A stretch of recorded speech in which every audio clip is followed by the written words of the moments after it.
What's cracking? It's your homie Ice Cube.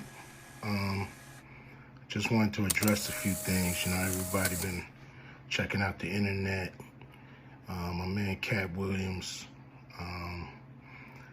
First of all, I just want to say, we shot that movie over 20 years ago. So, people have different perspectives, and it's been a long time. I also want to say, every comedian that I've worked with, every comedian that I've put in a movie, I only put them in the movie because I thought they was funny. I thought they was perfect for the part. I tried to put them in a position to win. That's what it's all about, I look at from, Chris Tucker and Bernie Mac and Mike Epps, Cat Williams, Ricky Smiley, Michael Blackson, Cedric, Kevin Hart. All these guys I know are funny as hell. I didn't discover them. They were doing their stand-up or doing their thing, and I knew that they were great and that they could act, and that if I have an opportunity, I was gonna give them an opportunity. To me, that's what it's all about. Far as specific things, Cat was 100 on a few things. Most of what he was saying, a couple things, I just want to clarify.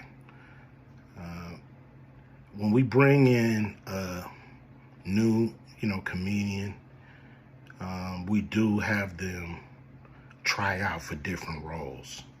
So Ricky did give Money Mike a shot. But when we saw him and, we kind of saw how he moved and how he was,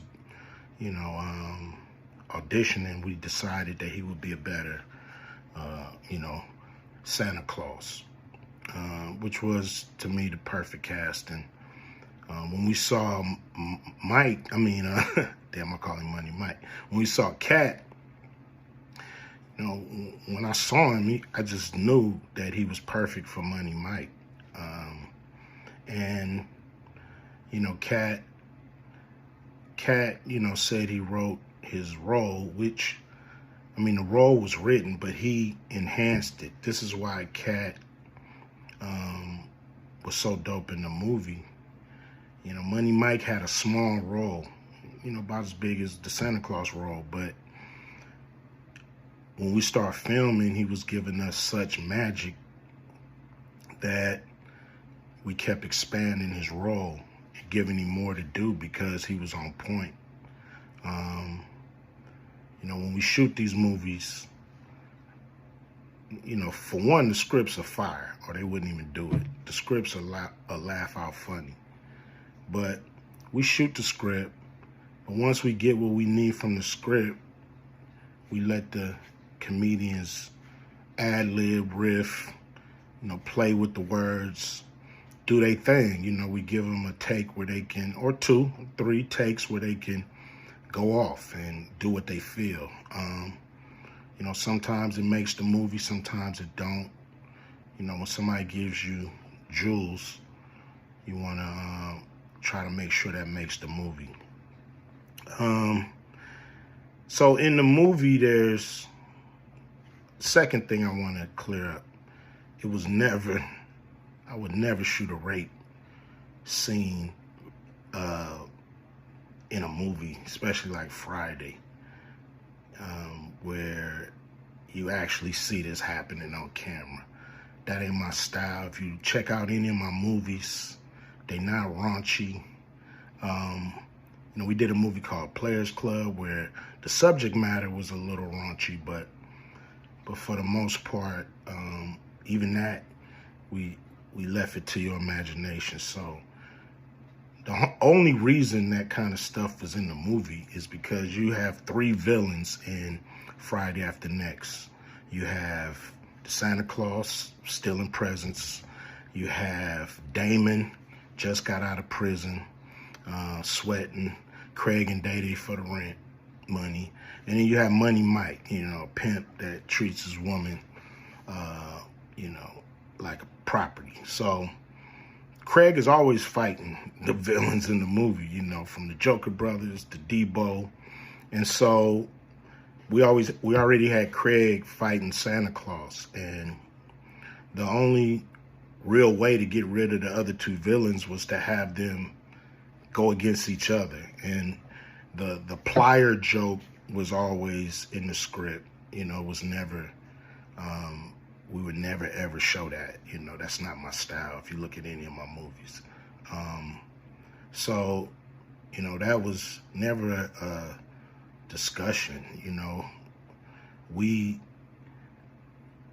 at that point in everybody's career,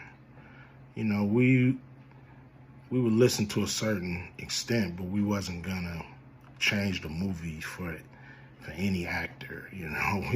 We do what we feel, and if it was a rape scene, it would have been in the movie. It was no reason not to shoot it.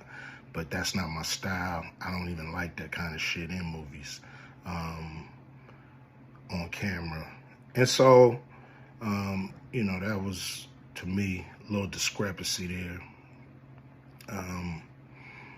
Cat, he wrote a lot of his part because, like I said, he was giving us jewels, so we were keeping the camera rolling. He was coming off the dome. He was coming prepared every day to steal the show. That was his mission. And, that's what he did, with the movie. And it launched his career, And I'm proud of the movie. I'm proud of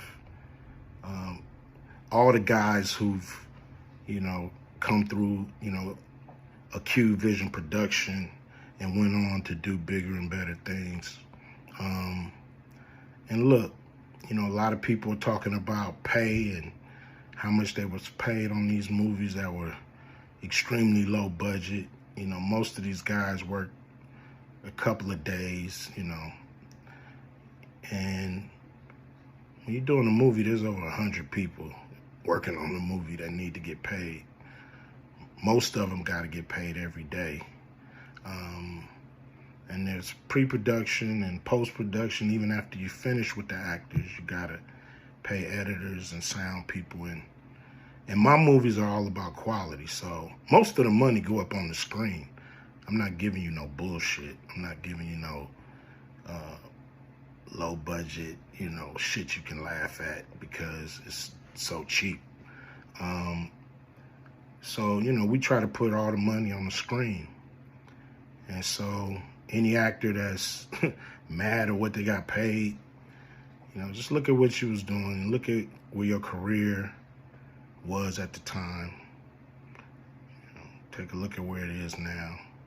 And Friday has something to do with that, I believe. And I put a lot of people in movies, but they ain't never put me in a movie. So you could take that for what it's worth. You know what I'm saying? I've given a lot of these guys opportunities. And I still act, so I'm waiting for a call. I ain't got to produce everything or write everything. I got love for all the comedians that I've worked with. Got, much love for Cat. He spoke up for me a lot. And I just wanted to be clear and clarify some things. And shit, man. I hope y'all have a good 2024. Yeah.